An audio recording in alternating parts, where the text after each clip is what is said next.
Hello and welcome back to Could It Be? An Oak Island podcast. We are your hosts, Deidre and Dustin White. Hi, how's it going? Hi. Are you- You know, it's going well. There's a lot to be desired. Is there? Is there? Wow, There's a lot that may have been acquired. maybe. So this is Why are you whispering? Oh, you always tell me I yell. You do, but like, So I'm trying to why now, tone it now back you're for you. yelling? Why can't you just like talk like a normal person? I know. Okay, I put- know because you're not. I put on my podcast voice when we do podcasts because that's what you're supposed to do. You put on your yelling voice, Well- your broadcaster voice. Hello, everybody. Welcome to Could It Be an Oak Island podcast. We are recapping season 10, Mhm. episode 8, A Lot to Be Desired. A lot to be. So, fun episode. Mhm. Lots of cool stuff happening. Yes. I'm so excited for the acquisition of Lot 5. Me too. And so we will get to that. But we did have some interesting things happening throughout the episode. Mhm. Before we get to it, though, we are broadcasting live on Saturday instead of our usual Monday. Yes. And that's because my sweet, lovely, helpless wife is... Oh, you're talking about me? Yeah, is having surgery on Monday. And I'm going to have to tend to her every need. She's going to have a little bell, ring it every time she needs something. I'll come running. First off, I don't like being helpless, nor am I ever helpless. So asking for help is not a thing that I really plan on doing. So hopefully I don't hurt myself. So basically, Dustin's goal is to protect me from myself. I have spent the last couple weeks trying to protect myself from myself in the home by creating spaces that are easier to get around, acquiring crutches and a walker And a scooter. Yeah.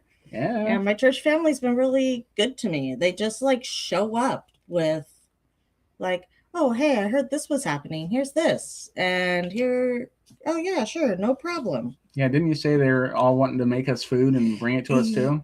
Apparently, we Yeah. got a wonderful village. We do. All right. So anyway, that's going on in our lives. So Deidre is going to be in surgery when we would usually be doing our podcast next on Monday.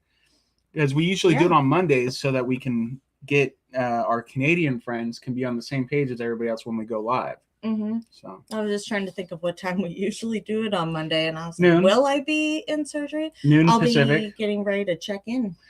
Yeah. Well, And then it would have run into surgery time. Yep. So, and Deidre still wants me to do some kind of live stream from the recovery room, I right? mean, well, from the recovery room, I I thought don't that's- want to do it with like, I thought that was the point. I thought that was the plan. I'm sure I'll be a weirdo regardless. I mean, I've had anesthesia before and just woke up asleep. Hopefully I'm not crazy. Well, I'm going to start waking you up and poking you. And then I'm going to be like, all right, we're live. I don't think you probably won't be allowed to come back until I'm awake.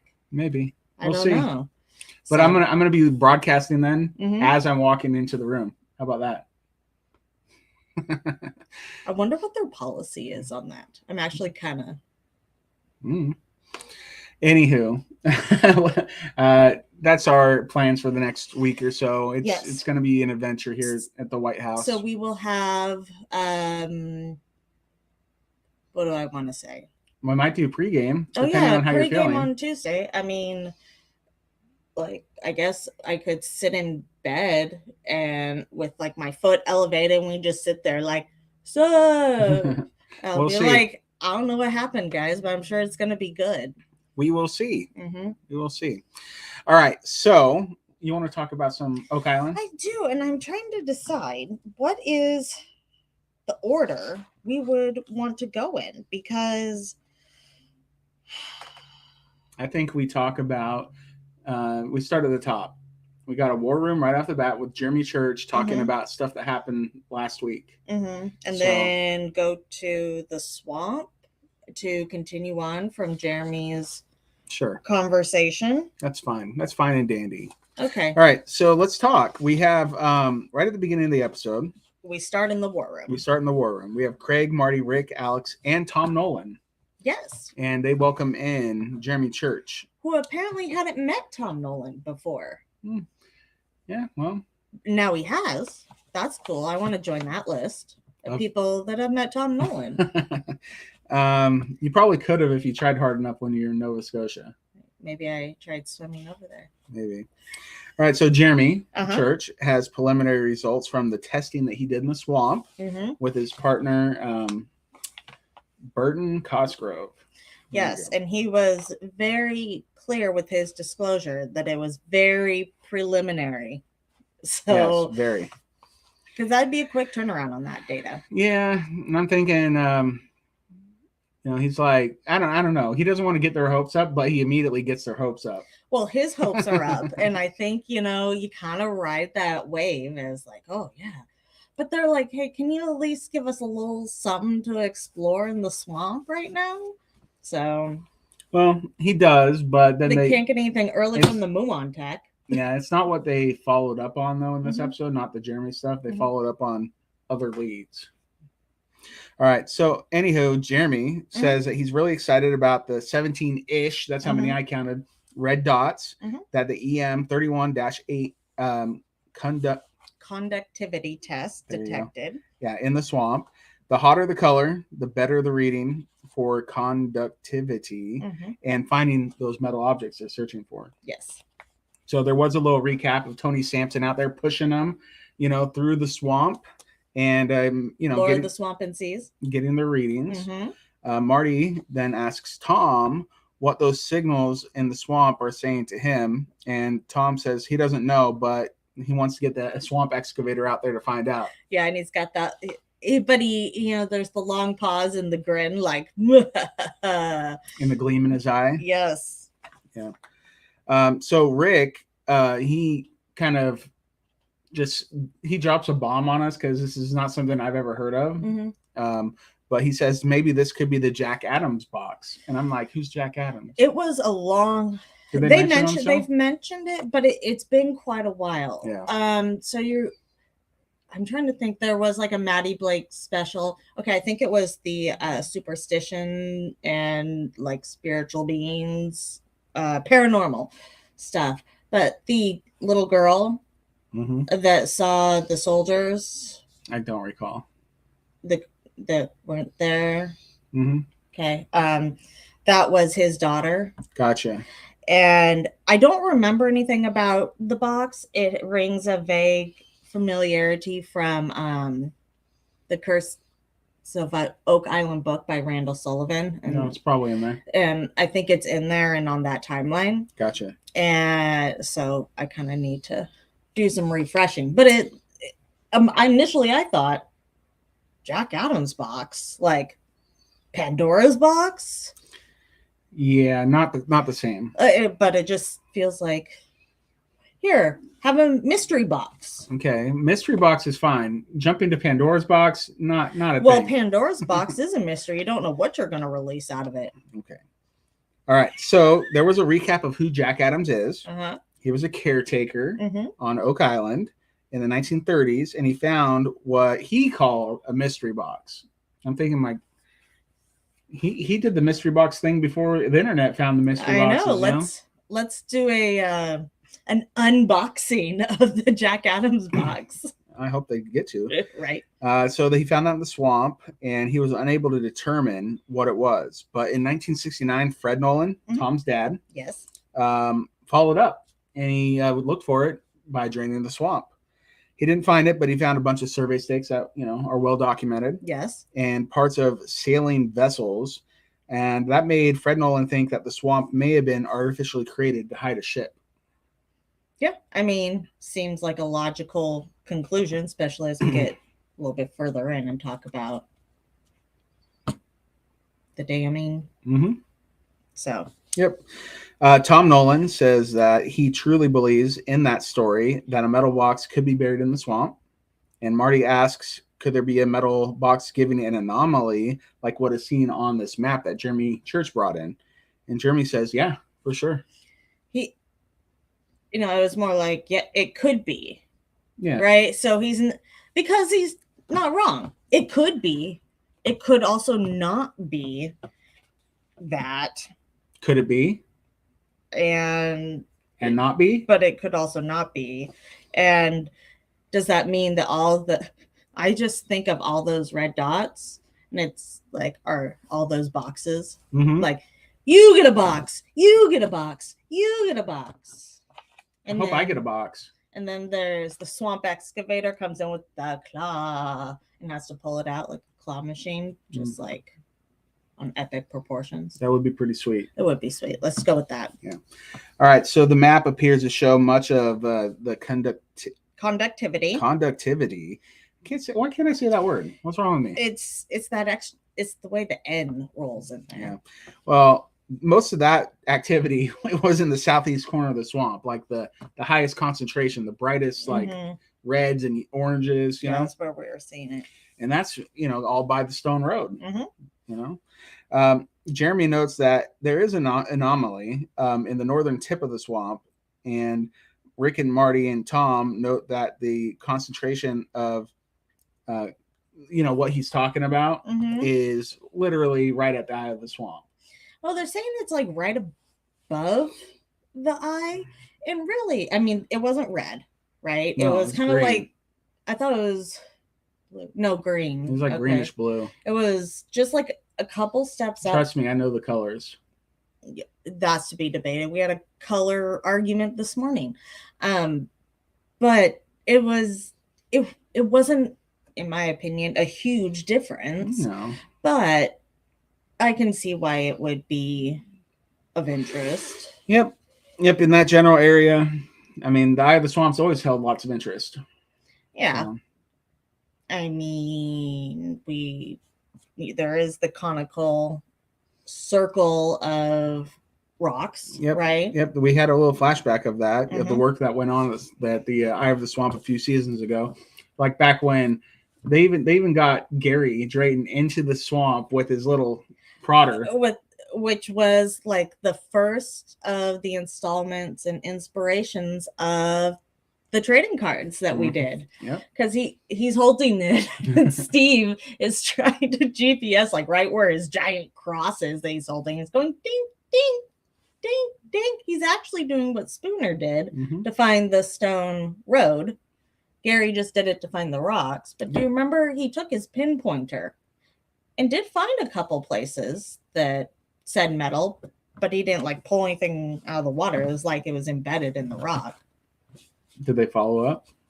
Well, I don't know. If they did, we didn't see it. Yeah. Well, so all that's going on, and then we come back to the war room after the recap or the flashback. Yes. Marty says this is all very, very intriguing, and Alex asks if it's enough to get a permit so they can begin working on it. Rick says, yes, I would think. Yeah, think they could get started. But, right? But Craig is like, well, hold on 1 second. He says, I think that there are targets here, yes, but I would like to see a little more processing to get more specific targets and see which ones jump out as the highest priorities and which are more moderate priorities. No, I 1,000% agree with Craig here. Jeremy has come in and gave the disclaimer. This is very, very preliminary, yes. Right? Mm-hmm. So if you're basing off of your next thing off of this very preliminary evidence, how many hits like were exciting? Like 9? Like how many red spots? I counted 17. Okay, 17. That's more than 9.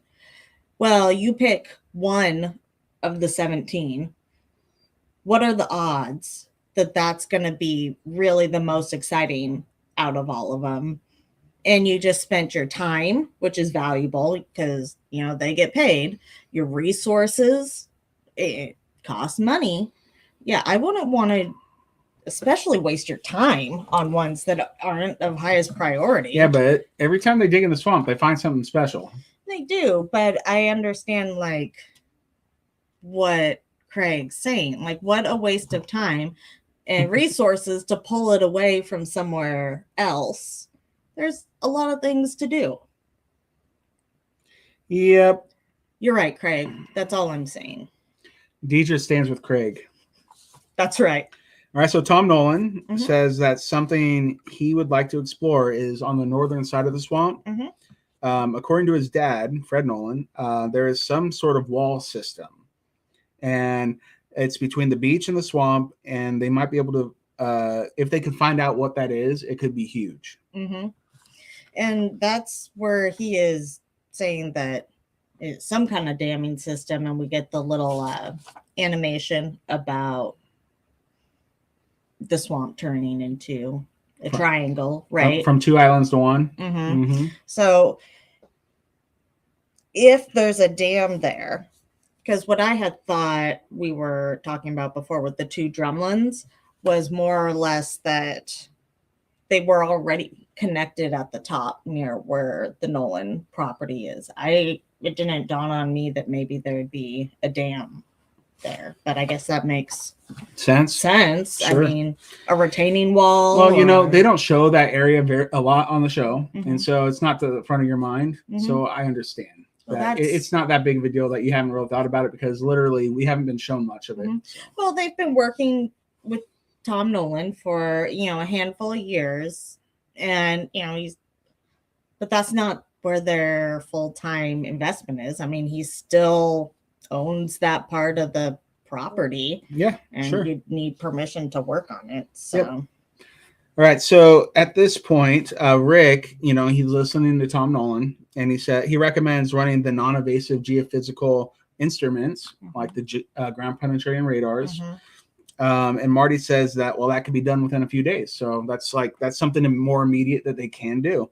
And so they enjoy, that makes them happy. And I'm sure that makes Craig happy. It makes Craig happy, makes them happy. Everybody's happy. So Marty says he looks forward to all that new data, new things to look at. And he says, intrigue upon intrigue. And they thank Jeremy Church for his presentation, and Jeremy Church out. Jeremy Church out. Mic drop. Peace. Okay, so from there, they go to the north side of the swamp, what we were talking about. And then Tom and Peter are there to supervise a ground penetrating radar scan of the area by GPR with Stephen Gunderson.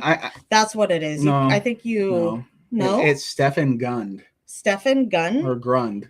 Then where'd I get Gunderson from? There's someone there with that last name. I don't swear. No, his name's Stephen Grund. Okay, so he's running the same thing as what they ran over in Smith's Cove a number of years ago with Mike.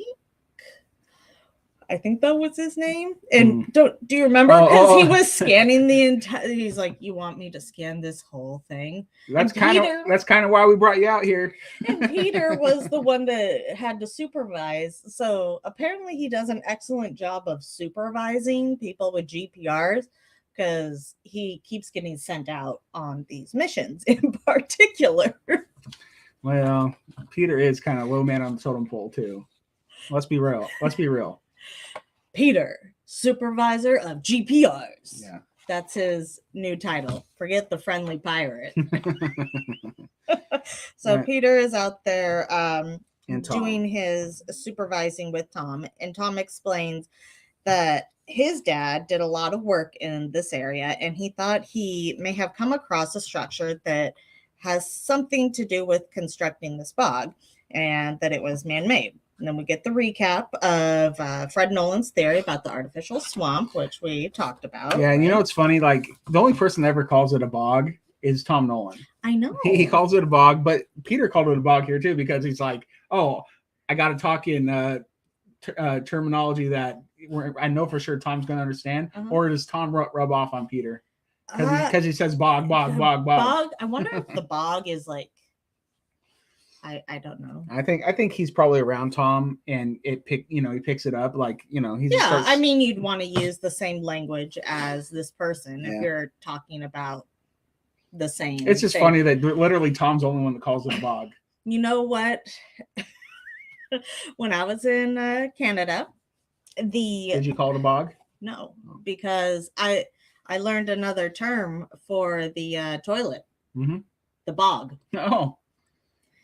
Gary called the restroom the bog. And I said, well, that must be an English and thing. I looked at Corey, and I was like, did he just say The bog. and he's like, yeah, but I think Gary's got like 4 names for everything. Well, in England they call it the loo, The loo, yeah. not the bog. So I don't know. I don't know. Where did Gary pick up the bog? Friends, I want to know, especially if you in England and in Canada, because maybe I don't know. Where is it common to call the loo the bog? But maybe Tom knows that secret and he thinks it's actually a latrine and not actually a swampy bog. The latrine. The good old latrine in the mega bin. That's what the eye is. It's like it was actually a communal bog. It was the latrine. I don't want to drill down in that. Okay. So Tom tells Stefan that he believes, I already said this, log structure. In a side interview, Rick says that Fred, unlike the other previous searchers, was trying to unravel the mystery. And because of his skill as a surveyor, he brought skills no one else had before in the past. He thought there was a log wall that he associated with either letting water into the swamp or out of the swamp, and he loved nothing better than to affirm this is true. Yeah, I think Rick kind of like revered like Fred, Nolan, and gotta respect the work he did. Yeah, I don't know that he I don't know like any of the history between, because like the Blankenships and Nolans were a big feud. Yeah. I don't know if like Rick approves of the way that Tom Nolan kind of got his land, but he really appreciates the work they did because it was so unlike everybody else working there. And like, just basically finding a spot, doing some work, research and stuff to pick the right spot and digging. But like Fred Nolan, just, it seems like he went way above and beyond some of the things that other searchers had done.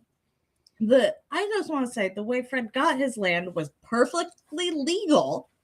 Yeah. He did he was smart. Yeah. Quite honestly, as a surveyor and working in that world, this is why it's like you need to protect what you're doing. This is why you have records, like public records of land ownership. This is why you need to file in the correct place. I get it, but to me personally, it feels sketch. I'm just saying. Okay. If this were the same, if you were Fred, and for some reason you weren't able to have a piece of Oak Island because like a feud or like, and you had already been working there and someone left this wide open for you, you would take that. Uh-huh.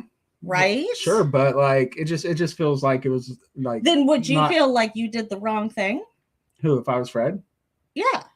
I don't know. Would you, or did you? I probably think, I'm being kind of sneaky here. Okay.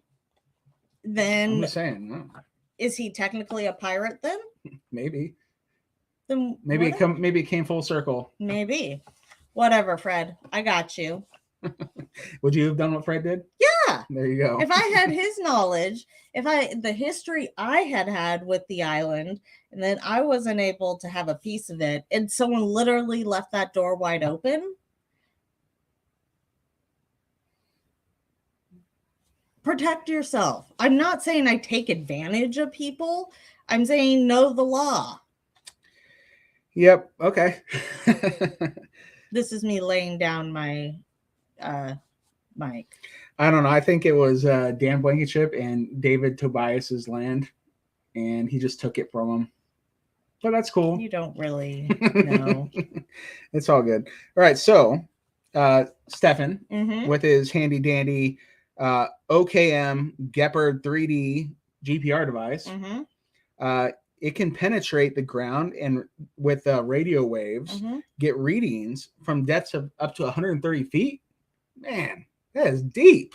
That is deep. Not quite, like the 150 from that they're at in the money pit. I know, but it's close. Dig a 20-foot hole, then scan that money pit void, huh? Interesting. Okay, so GPR finds any disturbances in the soil, right? Which is why, so like when we were hunting during The Secret, on television, and you'll see other places do GPR. Well, when you've had that many dig spots, that's going to be hard. What is your grin right now? Jeff in the chat. I see him. He's quoting The Princess Bride, and it's funny. Okay. That's it. So anywho, so I was gonna say it'd be interesting to GPR the whole money pit pad and then like line them up the data compared to where they know they've already drilled, and then use like a 3D model, and then maybe you could find the tops of other shafts in conjunction with what they already know. Just throwing it out there. That's all. GPR. Why not? 130 feet. Stefan completes. And then while they're at it, they could tell the Stefan, okay, and I want you to do Smith's Cove, and I want you to do the swamp, and he's going to be like, well, you want me to do all of that? And then they're like, Lot 5 while you're here. And Lot 5, and they're going to be like, well, that's kind of why you're here. That's why you're here, man. So he brought the OKM Jeopard. Gepard. I already read that. No. Okay, slow down. Hang on. The Jeopard 3D GPR. I had to rewind it a few times to see if he said shepherd, but it said Jeopard. Oh, I thought it was Gepard. It is. I had to double check. You said Jeopard. Yeah. What is it, Gepard or Jeopard? Jeopard. I thought it was Gepard. Oh, either way, it doesn't matter. It's not shepherd. And I was like all excited that maybe they named a GPR after me, but that's not the case. No. But Stefan completed his scan and he showed it to Tom and Peter, like in 3D. And there seemed to be a concentration of targets in the middle area of the grid that they walked and scanned. And but don't get excited yet. This is not, it still has to process the data and, get better readings. But Peter does say it's exciting to get these anomalies in the middle of the area of Oak Island, where originally, if the theory was true, this would be where the two islands would have been bridged, basically. So what I'm hearing is Peter's not on board yet with the two island theory. He's like, if the way he said it made him sound like he's not on board with that idea. Yeah. Sorry, Pete. There was one. Peter says hopefully when the data is processed, they can find more evidence that there was a dam built in this area. And Tom says he's also looking forward to getting more data too. Well, yeah, because it was Tom's idea to come out here. Heck yeah. Okay, let's see. What do we want to do next? Well, we can either talk about what happened at the Money Pit this episode, because we didn't have like choice like drilling. No, it's the first time in probably. It feels like forever we didn't have choice out there. Yeah, well, they were likely just drilling, and we didn't see it. Possibly, or maybe they gave them the day off so they could explore with the sonar. Don't know. Do you want to talk about the command center action? Yeah, let's do that. The Money Pit Command Center. That's what Deidre named it. Yep.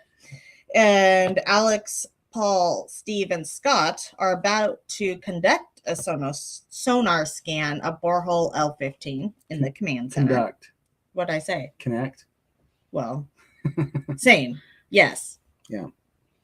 Alex says that he's excited to see this cavity and he's excited to find out how big it is. Well, that's good. I'm glad he's excited. Mm-hmm. We get the flashback to last week's episode where they're sending the camera down the borehole at Aladdin's cave, the Cave of Wonders. Yeah, hey, you'll notice that no one is using the name Marty gave the cavern, the cave in this episode. Because he was so excited. And they all just look at him like, really? They're like, bro, go watch a cartoon, man. But he's like so excited that he named it this. So in Aladdin's cave. Yeah. So in a side interview, Marty says it's a long shot, but this could be the offset chamber that he's obsessed with. Maybe the sonar will show what is contained within the cavity. Marty even called it a cavity. He didn't even bother to call it Aladdin's cave. Right. It'd be hilarious if what came back on the sonar was like this perfect shape of like the Ark of the Covenant. So he's saying what's in there. It would be even better if it was a lamp. Yeah, that would have been funny. Yeah. Oh, sorry, I can't help myself. Let's see here. The team begins to get imagery, but it's not strong. Alicat asks for the sonar to be lowered a bit further, and that's when they get a much better look inside of it. Yeah, Scott calls it a significant opening when they finally get a good look down there. Mm-hmm. And initial estimations put the cavity at least 15 feet long. Paul says that there's readings of material nearby, be it wood or something else, in the intensity is high. Mm-hmm. It is a well-defined area to the north and south. So they're just, they're taking in the readings that they're getting, and they seem to be pretty excited. Mm-hmm. And, that's based off of how far that sonar can go. So it could be bigger, Sure. right? 15 feet's pretty. Oh, it's bigger because they talk about it being much bigger later on. It's pretty long. 15 feet's like 3 of me stacked on top of each other. Mm-hmm. Mm-hmm. Just about. Yeah. Pert near. So, I mean, it fit quite a bit in there. Scott notes that it's very linear, and Steve says he bets it goes a lot further than they can see. Well, there you go. There we go. And Steve also goes on to say that he's going to download this data into his CAD program, and he's going to process it, and then he's going to present it to Rick and Marty. So this is funny just because CAD came up. And I said, a couple days ago, I found a great deal on AutoCAD on a 5-inch floppy disk. Where at? It was at Goodwill for 35 cents. Did you buy it? No, because it was like number 2 of 8 discs. And I was like, man, I can't believe it fits on only 8, 5-inch floppies, because those don't hold much. Yeah, so I remember like learning to use AutoCAD when I was a kid. They taught me in school, but I don't remember what we did with it. Wasn't it like building houses or something? Like, yeah, I mean, it's engineering and drafting software. We had it at my school. I feel like I was in the wood shop. I feel like I was in middle school. I was in middle school when that happened. Weird. The guys got to play with it. I was never shown it. Wow. Not bitter or anything. So here we are. All right. So anyway, the team says, sounds like a plan to good old Steve Guptill. That's right. I should have bought it and sent Steve the disc. Nah, keep it for myself. Stamp it first. With the Guptill gas. Yeah. Oh, that's funny stuff. Okay, so after the command center, where do we talk about the results? Because we have a war room where we talk about the sonar data. We sure do. We have Rick, Marty, Peter, Jack, Steve, Scott, and Dan Henske. They welcome in Craig via video conference. Their results, so of course, Craig. Yep. So Marty, but he turns to Steve to get the data. Well, they ask who has the data. Yeah, but Craig, I guess, was instrumental with processing and figuring it out. Maybe not processing, but like discussing and figuring out what exactly this stuff means with Steve and Scott. Mm-hmm. Doesn't surprise me. And they worked on orientations, so he scaled it to the map. Mm-hmm. And he locked it on top of L15. And so we got a nice look at the map. Mm-hmm. And I noticed something. I paused it and I said, hey, babe, Deidre, look at this. Mm-hmm. And there's not very many borehole attempts in this area, like very few. And most of them look like they had stopped at 103 feet. Mm-hmm. So, man, they're lucky that if this turns out to be anything, they're lucky they continue down to 150 feet. Mm-hmm. And Terry Matheson is the one that actually said, like, we heard it on the show. He's like, well, we're kind of disappointed because we didn't find what we were looking for at 103 feet, but we're gonna push this one through to 150 just to cover our bases. Yeah, but like, is that not happening in the other ones, or do they get to the anomaly that they're looking for, and then they're like, oh, okay, well, we're not going to disturb it anymore, basically. Mm-hmm. But Terry's like, no, we need to make this one go to 150, and thank goodness he did, because it's exciting. Don't know if it's like going to lead to anything, but still exciting. It is, definitely. I mean, it it makes sense, right? But there, like you said, there are so many boreholes they don't go deep enough. And what Yeah. did Steve say? How big of a hole did he want to do? And like how deep? It was like 200 feet. 200 feet deep. Yeah. And we're seeing at 150 feet some pretty interesting things, which actually makes sense. So Terry usually is like, oh, yeah, we're in the bedrock or whatever it is. Well, clearly we need to keep going to get to a solid surface to make a cavern versus having to like crib out a structure and all that fun stuff. So yeah, we probably haven't been going deeper, and I'm really excited for the muon tech. We'll see. Yeah, I'm hoping. I hope that gives us something to like sink our teeth into. Right. Yeah. All right. So the overlay that Steve puts onto the map shows, like I said, not very many boreholes, but they do see that huge cavity at the bottom of L15. Scott notes that the cavity is wide open with no obstructions. What do you think about that? I think that's very exciting, and it kind of looks like a liver. I think they need to just bring ROC. Kidney. They need to bring ROC back in, put in one of those 8-foot wide caissons, and get like even bigger. Get John Chatterton down there and get him to explore it. Because why not? Or we could listen to Laird and take off like the top of stuff and take it down. They could almost test pit this bad boy. 150 feet? Why not? Oh my gosh. I mean, that's more or less what they're doing in the garden shaft. The shaft is a very large test pit if you think about it. Sure. And then you could find the tops and follow them down. I wonder if Laird would consider that a test pit. He might. When we asked him in one of our first interviews, if you were in control of the island, what would you do? And all the money, what are you doing? And he didn't want to go to the money pit, but we also asked what he would do in the money pit. And that's what he said. He would take the top off everything instead of looking for horizontal structures using vertical techniques. Mm-hmm. So, yep. I'm just saying, maybe we should listen to Laird a little bit. I think Laird's right. I mean, I 100% agree. But it's probably a lot harder. It's a lot slower. Mm-hmm. And it's probably a lot more expensive. But is it slower? Like, think about this. Is it slower compared to 10 years? That's true. Of putting down 6-inch holes in the ground in places, and then you never get the right spot. Over 500 of them? And they're all drilling closer to the Dunfield versus like closer to the east side, right? Like the northeast. Well, maybe if we had took an archaeological method 10 years ago, when or even when Laird came, I mean, they're gonna use billy buckets to take off the fill, right? Billy buckets. Yeah, that's what they billy buckets takes off the top of the fill, like at the edge of the beach, where Gary was pulling up like all that stuff, right?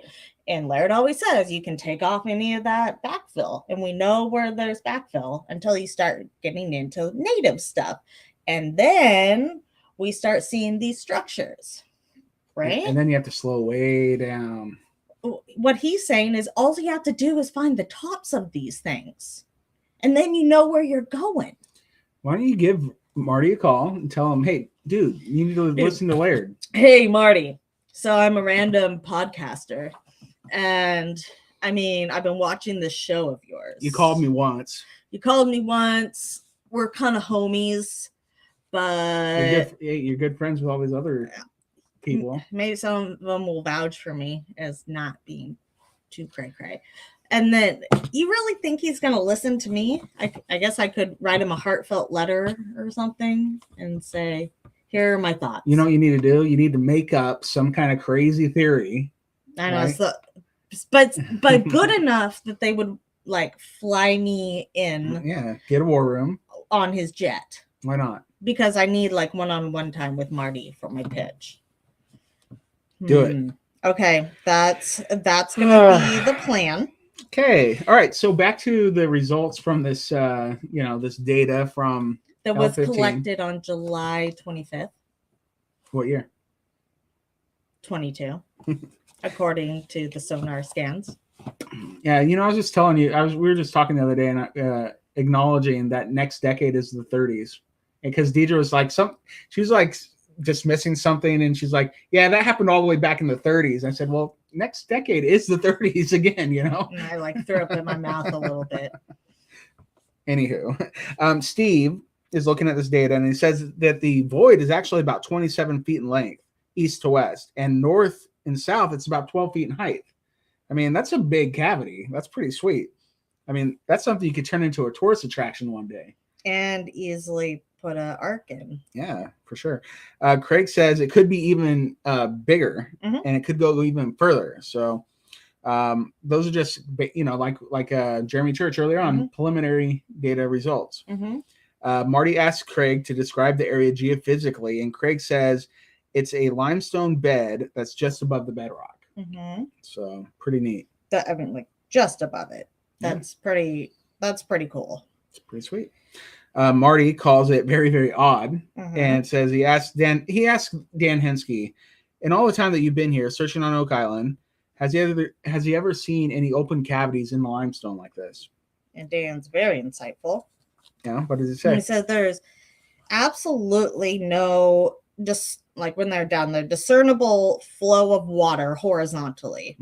And because, as we hear, and that's how a cavity is made, right? The water needs to be able to pass through permeable material in order to get in anywhere to create this cavity. Well, if that's not happening, then no erosion by water. So any voids in limestone, hence, would have to be man-made. Okay. This guy has been around Oak Island a long time, and he's up there in age, but man, his wits are about him. He's seen some things. He has seen some things, and he remembers some things like a steel trap. So Dan says I already said that. So definitely man-made. And that makes everybody giddy and happy, of course. Of course. Craig noted that this is roughly the same depth as the chapel vault. Okay, so the chapel vault, do you remember the measurements on that? How deep it was? No, it was like the box size. I don't remember. It was like 7 feet, but whatever. Either way, the vault could have, in theory, been put inside of this cavity. Sure. I don't see why not. Sure.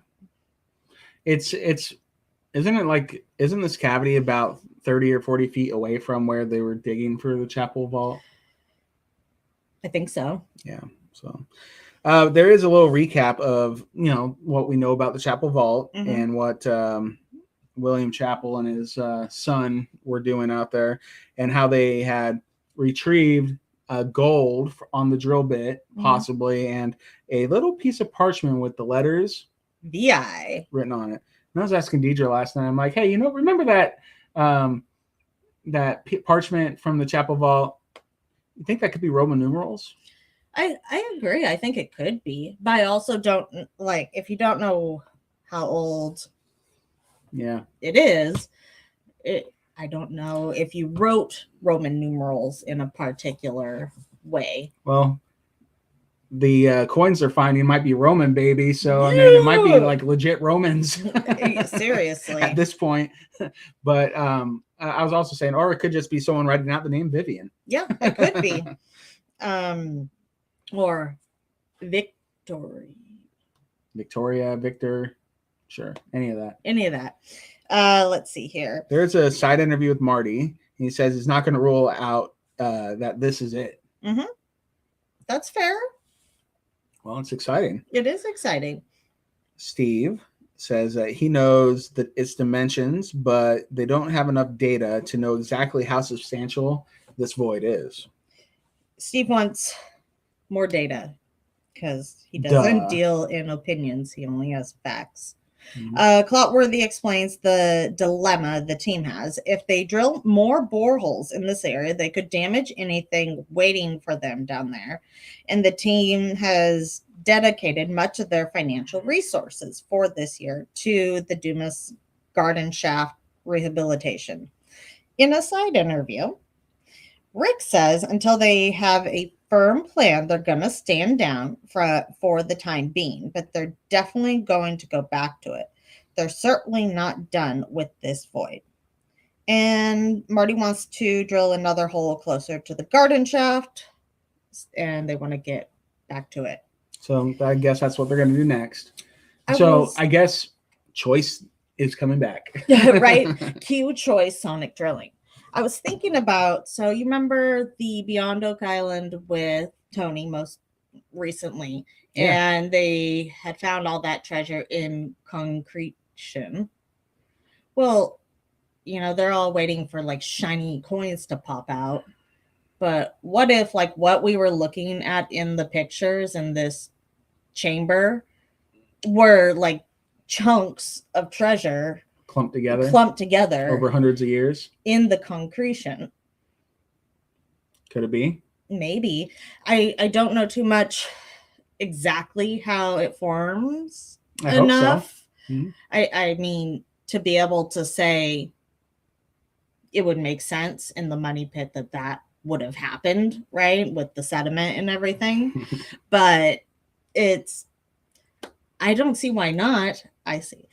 But I feel like they should be able to go down and have like a little hammer grab just to get like a rock sample, right? And pull it out and then throw it through the machine for some scanning to see what it is. So, yeah. I mean, go for it. Maybe. Or just, drill in the same spot and get, a 8-foot wide case on, get John Chaddick down there. He could just pick it up and bring it up. Mm-hmm. I mean, we still have C1 where they dropped the coin or whatever, because I thought it'd be weird that a coin would be stuck in the wall or whatever, right? Sure. But if concretion is part of this, then can't someone grab a rock and test it? That's the way this But I guess that's what hammer grabbing is. That's the way this game is played. It is. You're concretion. Right. All right. So in the chat, I have to just bring it up. Like we were talking about Roman numerals or VI, and we got vision, visionary, violet, Virgil, victory, villain, vigil, vigilance, vital, vile, vital, vitamin, victim, view. Okay, vile. I see who plays Wordle around here. I know, and then we had Jeff. It could be a 6, as in the 6th Super Bowl in Rome. Okay, bro. Jeff always has like the one up. Oh my gosh, that's some funny stuff. Okay, so we talked about all that. It's time to go back to the war room. Is it? Even though we were just in the war room. But it's a different war room. Yes, it's a different meeting concerning a lot to be desired. That's right. I'm all over the place with my notes. All right, so we have war room, and this is a special one because we got Rick, Billy, Gary, Jack, Laird, Scott, Steve, and Henske. Dan Henske is there again with Marty live via video conference. And Rick informs the fellowship that he and Marty have an announcement to make, and it might be of interest to them. And then Rick, he goes on to say, we are leaving Oak Island. It's over. The hunt is done. No, he doesn't. What does he say? What? Why would you even say that? I'm like, there's no way. Here's an announcement. Yeah. So Rick and Marty to everybody about their big secret. Oh. And based off their responses, like, it feels like maybe they didn't know they officially did this. So Marty says they have managed to buy lot 5. Yay! Everybody's excited. They get an applause from everyone around the table. And they're like, oh, that's why so many of us are in here. And Marty asks Gary what he thinks about that, because he knows Gary's going to be excited. And Gary replied, bloody brilliant. But he can't wait to get out on lot 5. Marty says that it was really one of the pieces they've been missing, and they have high hopes that there could be some real critical data on that lot, and now they own it. Boom, baby. High five. Pretty exciting. Robert Clotworthy, the narrator, Mhm. explained that the land used to be owned by Fred Nolan, Yes. and he sold it to Robert Young more than 2 decades ago.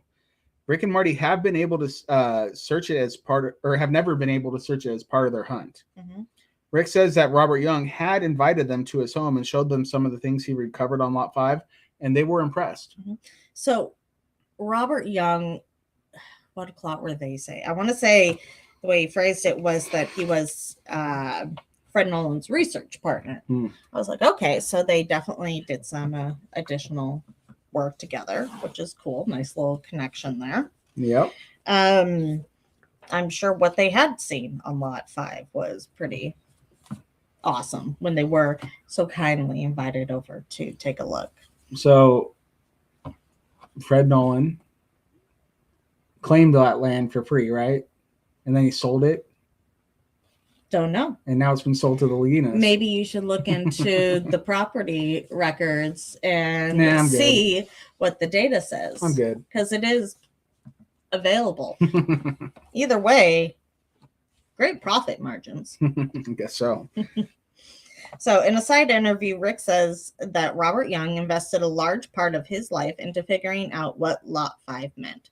He found coins, buttons, and other artifacts, everything that they found as well. And it's exciting. And they know for certain there have been very interesting finds on Lot 5. In the meeting, Rick goes on to say, he looks around the table and he senses a lot of excitement. I think you're right, Rick. And for a number of reasons, this is a very good day for Oak Island. Putting the island back together and getting more pieces of the puzzle to advance the search. Hopefully the ride will be quite entertaining. I have no doubt. Oh, yeah. Well, we're already getting fruits of that in this episode. So yeah. Laird looks super excited, and we've heard him say before he'd love to get back on Lot 5. And he does. He does. There, so it's pretty good. Marty says that he's surprised that Gary is still in the room at this point. Mm-hmm. And Gary says he's itching to get out there and put some coil to the soil, baby. Coil to the soil. That's pretty cool. I mean, it's clearly a lot he hasn't got to be on. Right. Everyone laughs, and Rick releases the hounds. And in this particular instance, the hounds seem to be Gary and Laird, dynamic duo, if you will. Yep. And they get to do the honors with Rick of removing the sign. Yep. They approach Lot 5, and they are very excited to remove the no trespassing sign and get to work on it. Yep. Gary says he's been waiting for this day for a long time. He also says he never thought it would actually happen. Yay! Yay! A little bit of luck goes a long ways here. And Rick says he can't help but agree. And he even nods kind of like over to Laird, and they're like, this must be exciting for you, Laird. Well, of course it is. Laird says yes, and it's always bothered him not to have access to it and have that part of the story missing. We concur, Laird. Yep. Let's fix that. For sure. Gary also notes that we'll just add to Robert Young's legacy. I thought that was a very nice. Yeah. And Rick says that's the whole point of this, and continuing the work that he did for many, many, many years. Let's see what we can find. And then, like you said, they took down that sign. They had huge grins on their faces. They were really ready to get to work. So that's exciting stuff. Yeah. And then he passes like the no trespassing sign to Gary. And there's a moment where Gary's like holding it up and Laird's standing next to him. And Gary's kind of looking at Laird kind of fishy. It's like, this feels like a meme moment where it's like, what do I want to say? You want your friend to leave you alone when you want the archaeologist to leave you alone while you're metal detecting. He probably wants that very often. Maybe. But he has to have him, unfortunately.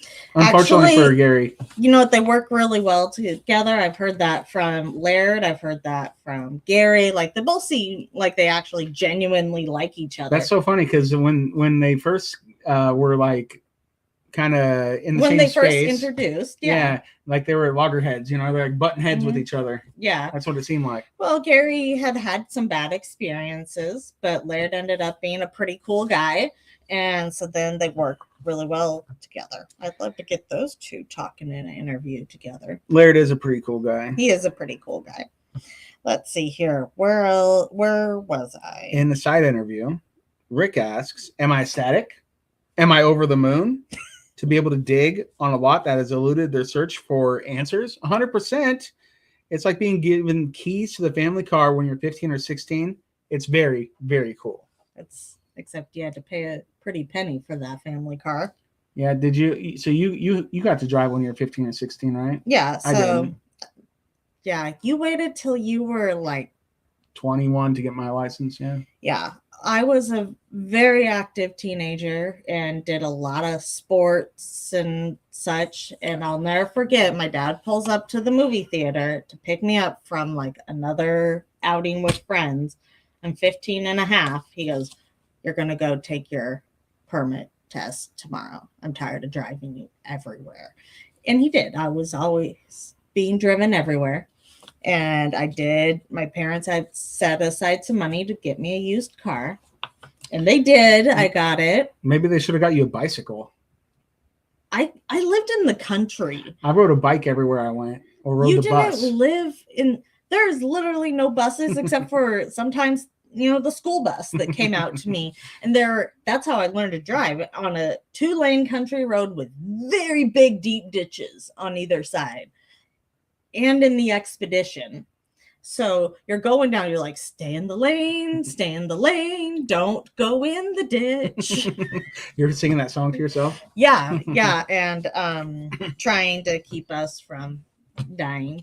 I love that 95 Ford Probe with the little flip-up lights and the chameleon color changing paint job. On the way home from taking the kids to therapy today, I saw it wasn't a Ford Probe. I don't know what kind of car it was, but it had paint that when you look at it directly, it's purple. And then it was actually like dark, really dark, like almost black. But then as you wrap around the car, it's like turns all purple changes. And shimmers. Yeah, that was pretty sweet. It was like purple to blue to green. I'd say I'd love to have that car again, like much later, just as a memory. But it was totaled. That was a rough year. So, anywho, moving on from the keys. All right, so Gary gets to do what he's been itching to do for years. Yes. He finally puts that coil to the soil on lot 5. Yeah. And he takes like 2 steps and he goes beep, beep, beep, beep. That's what it seemed like as a viewer. As a viewer, yes. He immediately gets like a hit. And the first target, they start digging, and it's this giant wrought iron spike. It's huge. Maybe even a chisel, if you will. Well, that's what Laird said. Yeah. Laird's like, well, that could actually like be a tool. That could be a tool. Yeah.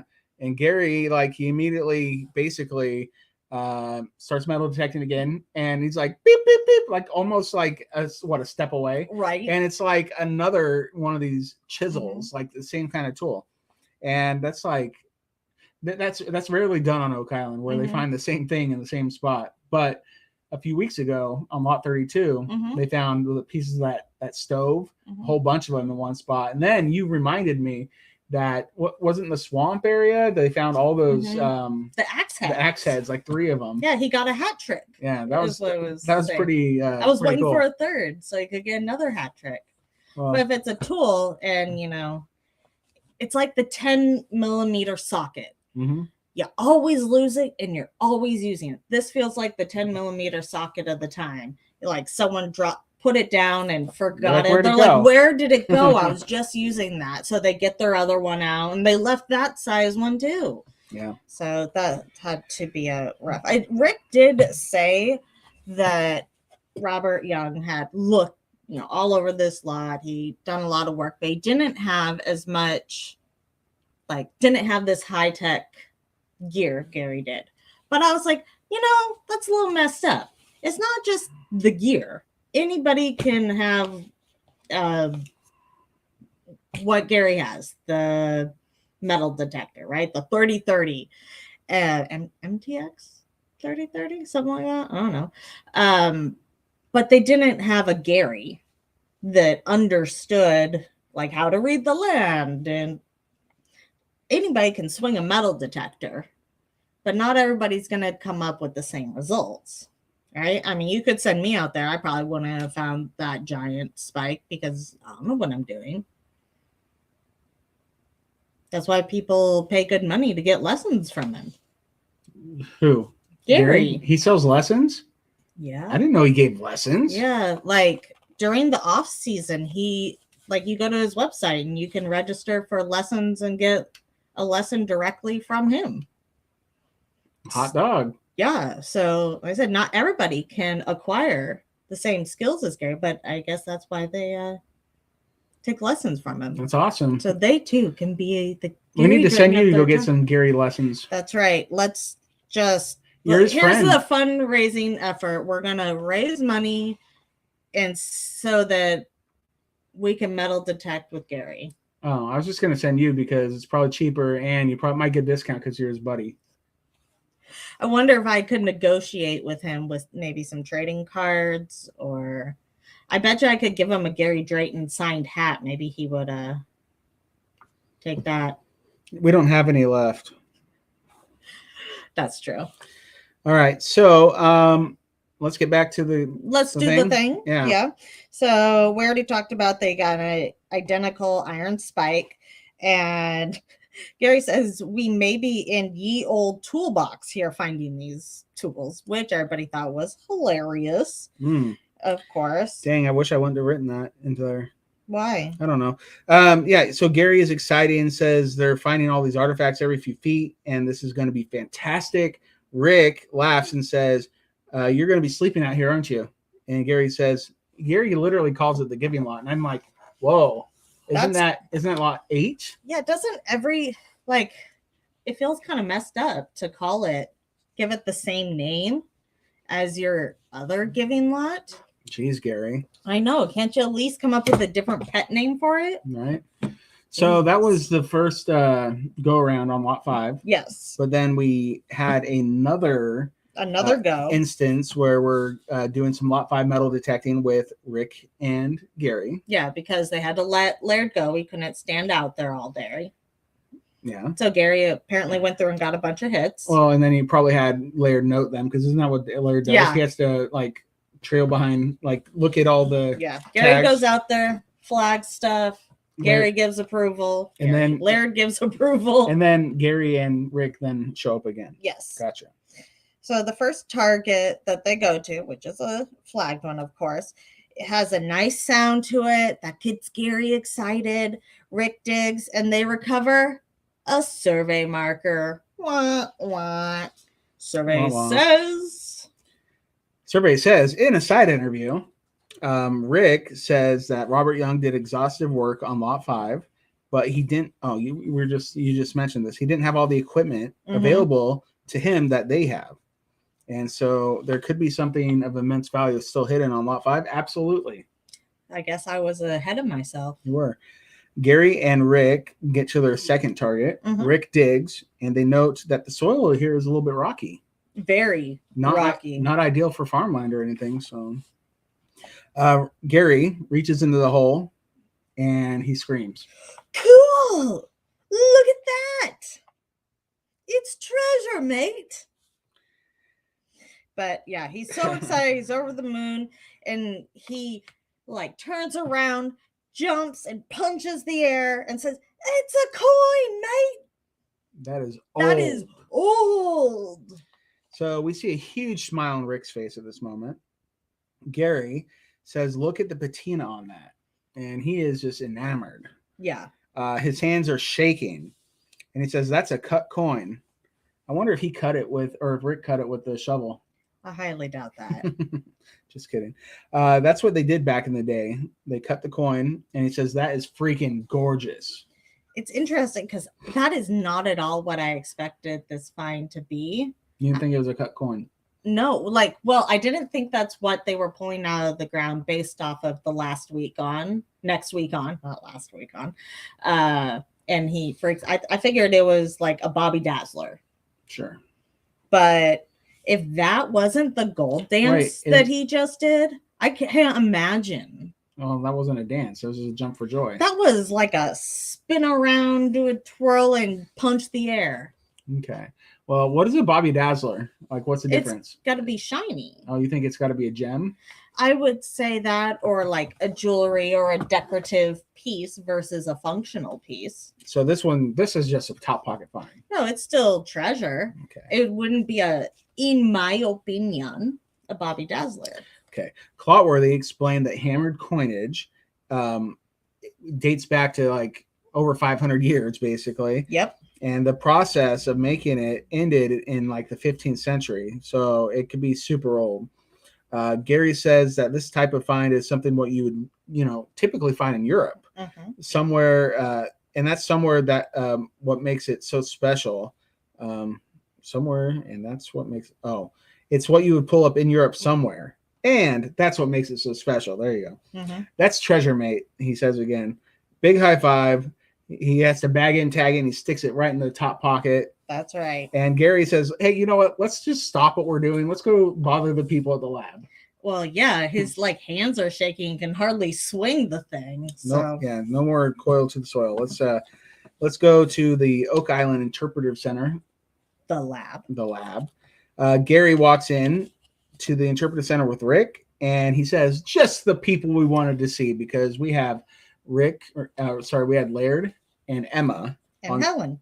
Actually, I don't know if Helen was there. I didn't see Helen. I typed Helen into the notes, but I was like, wait a second, was Helen actually there? Maybe she walked through the scene and like you happened to catch it. Maybe. So Rick noted that the roles are a bit reversed at this point, because he would usually be standing there with Laird, and Gary would be walking in with Jack or Peter, and they'd come in with these big smiles and point. But he points to his own face, and he's like, no, I'm the one with the smile this time. Right. Well, Laird doesn't point to his face, because that would be funny. Gary points to his face. Rick points to their face. Like, these are big smiles. So yep, it's a dead giveaway. Wow, that was something you pull out right there. Of course, Laird says, like we're saying, it's a good sign. Gary presents Laird with the top pocket find. And Laird noted how thin the artifact is and thought it could be a button at first. But it's not. It's not a button. Gary says, don't keep me in suspenders, mate. That's a good one. Oh, in suspenders. That's good. Yeah, what do you think? And Laird suggests it's a cut coin. Gary says that's what he thought. And Laird, knows that the patina is just great on it. And Gary goes on to say he's found hammered coins in England and Spanish reals in North America, but he's never seen this design before. Did you see much of a design on it? I thought there was a design on one side, but then they showed close-ups of it, and it just looked like, smooth. So I don't know. I saw at least what I thought, but it could have been an artifact like in the screen, and that looked like a triangle. It'd be interesting to do one of those scans on it, like the 3D scans, and see if you could take a closer look. Laird recommends using the XRF machine on it to find out what kind of metal it is, and he calls in Emma for the task because this is her specialty. Is it? Gerd. I guess if you were going to put Gary and Laird together, you could call him Gerd. Gary says he's hoping it's silver, and Laird says that it's preserved like silver but looks like copper. All confusing. So good thing they have an XRF. Well, they have an Emma that's ready to help them figure out exactly what it is. Yep. And she runs some tests on it, and it comes back as copper, some tin, and some iron, and a bit of arsenic. We know what that means. Arsenical bronze. Yep. And we go back to a few episodes ago when they had found that what is it? Some kind of token, like a trade token. Trade token. They were thinking, and it was made out of something very similar. Yeah. And that stuff, actually, Emma says that began trickling out in the 1500s, and by the 1700s, you wouldn't see it at all anymore. So it's very old. There was like we said, that flashback to when the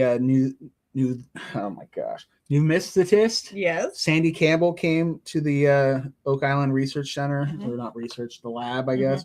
And he had given an analysis on that Mhm. piece, and it was at least over 500 years old, if not older. Right. And so Laird asks Gary if they can roll out English or Spanish, and Gary agrees with that. You know, he's Mhm. like, yeah, it's not anything I've seen. And Laird says that takes them into some pretty interesting territory. Laird looks excited. First off, like genuinely excited. Oh, I think we find out that he is. Yeah, exactly. Okay, so Rick says that this is beginning to tell him a story, and Laird says that these kinds of finds strengthen the arguments that there was early activity here. And archaeologists like their evidence. In a side interview, Rick says that the arsenical bronze dating back at least 500 years is an aha moment and is quite remarkable. And Rick wants to give his brother a call, of course. So he gets him on the video chat. Mm-hmm. And Rick says that they are in the lab, and you know what that means? Data. Yeah. What his favorite kind of treasure. Okay, so in the commercial break right before this, like before we had this segment of the show, we see the commercial break, and it says we hear Rick saying it's Bravo Tango. Like literally, they're making us believe. That's what they said on the next time on too. It is. And then we literally get the video chat with Marty, and he says to Marty, well, it's not Bravo Tango, but it's interesting. Let's put it that way. And you know what?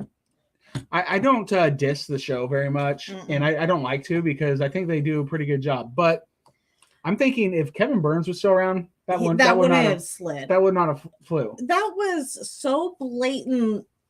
Like, okay, I get cutting it, but like they legitimately cut out an entire word out of that in order to get the additional viewers for the next time on. That felt wrong in my soul. It felt wrong. I didn't like that. Yeah. And like we said, I think if Kevin Burns was still alive and with us, that would not have happened, because I think he has, I don't know. I have a lot of respect for Kevin. He made a great show, and he had magic, and I didn't feel deceived like I did in that very moment. In that moment. Like that, and we are very much like, we understand the back end of television, right? Mm-hmm. And understand how hard it is and all the work these people put in, but that didn't feel right. No, it feels like a little bit of a betrayal. It does. So we can move on, but I'm glad that has now been noted. Yep. I had to. Yeah. And you had to, because it wouldn't have been a thing in the past. So it is what it is. All right. So anyway, Rick gives the phone to Gary and says, show him what you got, basically. Show him what you found. And Marty Gary's so excitable that it makes sense to hand it to him. Oh yeah, and Marty asks him if he's dancing first. Gary says he wishes he was, but they've got the results of what they found, and they found a copper coin on lot 5. Gary says they can't make any details out on it, but Marty says you can't make heads or tails of it, huh? Yeah, everybody's throwing in those puns. Well, Gary, he literally says, nice pun. Yeah, he laughs and he goes on talking, and he's like, nice pun, man. Nice pun. Well, what was when they found the spikes, and Rick was like, hit the nail on the head, no pun intended. And I was like, pun intended. Don't you even? I think it was pun intended, bro. Right. Yeah. Gary goes on to say that this is special. He passed the phone to Laird and Emma, and she gives him the lowdown on what they found and how it was similar to what was found on lot 7. Correct. Laird said, it's exciting. Marty caught that. He heard that, and he said, is that Laird who said this is exciting? Laird says, no. Shifty eye. And Rick, Gary, Emma, and Laird laugh together. No. Laird's excited. And if Laird's excited, we all need to be excited. Yep. And Marty, he said, Gary, would you say medieval, baby? And Gary says, we might with this, but that's exactly how confident he is that it's a very, very old coin. Yeah. Rick says the more items they find, the more connective tissue they get. Marty says that you know what, I'm going to say get back out there, but leave some for me, little brother. Leave some for little brother. Or yes, leave some for little brother because he's the little brother. Yeah, that's right. Yeah, but it's just funny the way that he talks to his brother sometimes. Like, I mean, I'm not there, but I want some treasure too. Yep. Rick says there's plenty of lot 5. Don't worry. We only got a couple feet in. Yeah. So Marty thanks him for that update, hangs up, and Rick channels his brother and says to Gary, well, we're not gonna find anything in the lab, so let's get back out there. Yeah, and Gary's, he's not shaking anymore, so I think he's ready to put some more coil to the soil. It's time. The time is now. You notice how much more Gary airtime we're seeing this year compared to last year? I felt like we saw him less last year. He's very present. Well, because he's delivering all kinds of stuff. My goodness. Yeah, well, he's the man. So, all right, so that was the end of the episode. Now we've got next time on The Curse of Oak Island. So at the money pit, Charles says, whoa! Because he's going to start a band. No. Yep. So Terry says they've got wood. Surprise, surprise. Sweet. Marty says it looks like it could be a new shaft. Another. And Craig says it changes the whole story. Do we want a change in the story right now? I don't know. You know how they keep bringing in new people that were potentially there, and the goal was to maybe put some X's through, and that just doesn't happen, unfortunately. But it's fine. We learn new stuff, right? Charles says they could be looking at the actual money pit.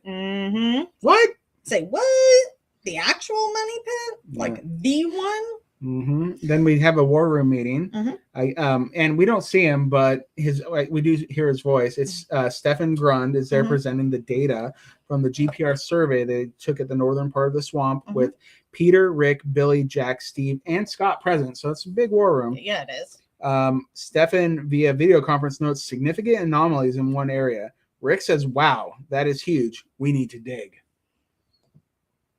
It is huge. Let's dig the box. Dig the box. Well, dig they shall, because literally the next scene we see digging beginning at what looks to be the northern end of the swamp. Gary is also metal detecting and finds something that he calls sweet. Yeah, so hopefully it sounds like they found the dam. And then we have pneumatist Sandy Campbell is back. I always like seeing him show up. I mean, something cool's right around the corner. Well, I think he's just checking out what they had found on lot 5. That's what I mean. Yeah. If we think it's a coin, we're going to see Sandy. Yep. So they're in the lab with Laird and Gary, Jack, Alex, and Rick as he drops the bombshell that the artifact looks as if it is Roman in origin. What? Jack says, no way! Sandy says the artifact is definitely from 300 BC. And Gary exclaims, Roman, baby! And Rick says, that's remarkable. Unreal. So you remember the artifact from a few years ago? Oh, yeah. The spire. Yeah, it was, what'd they call it? It was the pokey thing. yeah, the stick pokey thing. Geez. At first Gary thought it was a crossbow arrow tip, but he was saying it was a pylon? Pyrum. Yes. Roman pyrum. Yeah.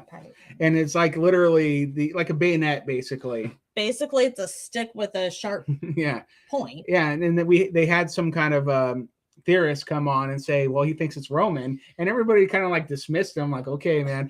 And then we looked him up, and he was some kind of he was affiliated with history, and some of the other shows, and he had some credentials, but but it was I don't know, I didn't know to trust it.